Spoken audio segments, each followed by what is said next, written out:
Commission ya boyokani na bikolo bya bapaya ya Sénat ya États-Unis ekebisi ete bopona mimbala esusu ya président Denis Sassou Nguesso bovandisa makasi bokonzi ya mabe pe ya kanza na Afrika.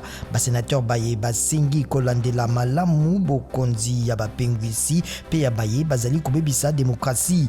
Bana ba Congo Brazzaville baponaki omwayenga moleki. Washington esengi makasi masala mapo ite boyokani na ekolo Congo démocratique bokende liboso. Limpinga likambami na motindami ya États-Unis na Soudan pe na Soudan du Sud. Donald Booth alikutanaki na bayimbula matari ya ekolo Congo démocratique pona yango.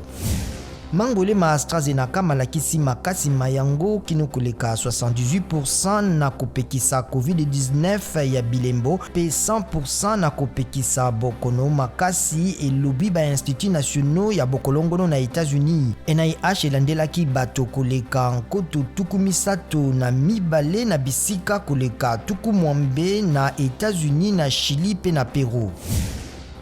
Bademokrasi bayikisi makasi na bitumba na bango po ete Washington DC ekoma 51e eta ya USA. Engumba mokonzi ya États-Unis ezalaka nde kaka district pe ezalaka kaka na sénateur moko oyo avotaka te.